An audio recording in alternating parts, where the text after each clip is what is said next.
Acamapichtli, the first ruler of Tenochtitlan. The Mexica people had been nomadic for almost 200 years when they finally settled on a swampy island in the middle of Lake Texcoco. As they were new, it was essential they found political ways of establishing themselves. So far in their history, they had emerged from the ancestral land of Aztlan to become a vagrant clan in the valley, already well populated by Nahuatl-speaking peoples like the Caluans and Tepanecs. They had become the equivalent of barbarian mercenaries or manual laborers, esteemed for their willingness to take on others' tasks. Once their city on the island began to take shape, the Mexica needed a noble class. The first of the Mexica rulers would have a direct bloodline to nobility. As the fledgling nation of the Mexica was seeking legitimacy and its migration-era leaders faded into legend, a leading man of Tenochtitlan named Opochtli married a daughter of the king of Culhuacan, the ruling Altepetl at the time. The child born of this union was named Acamapichtli, and with him the Mexica began their climb to dominance. Acamapichtli was not born in Tenochtitlan and was likely a native of Texcoco or Culhuacan. His mother was Kahlua royalty and his father was a Mexica noble. It was his mother that introduced noble Toltec blood into the Mexica line. It was his Toltec blood that made a person noble, akin to the blood of the gods.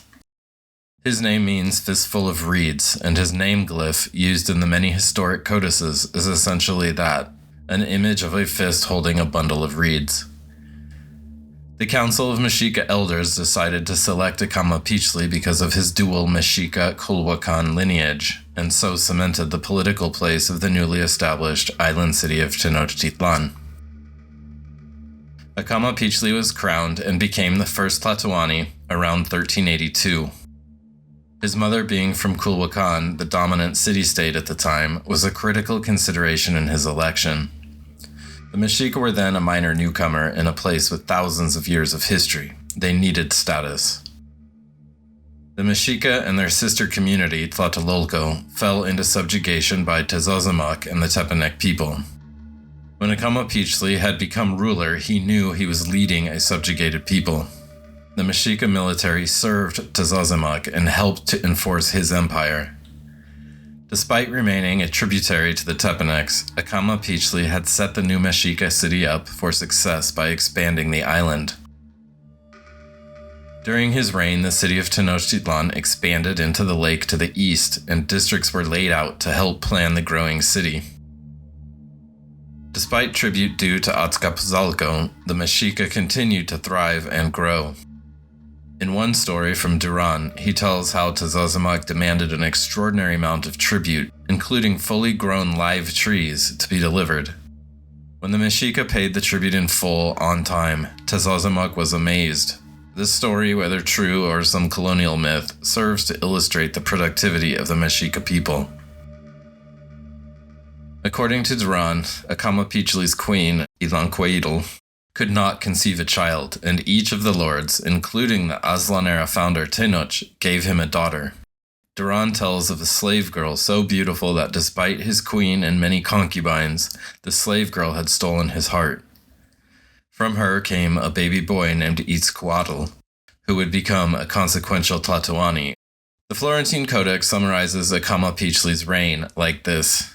Acamapichtli was the first lord of Mexico of Tenochtitlan, who had dominion of Mexico. 21 years all was quiet in the land, and there were no wars in his time. This obviously is a very oversimplified statement, as the Mexica were essentially mercenaries for Tezozomoc. Additionally, the Anales de Tlatelolco indicate he led campaigns against communities on the southern lake Xochimilco.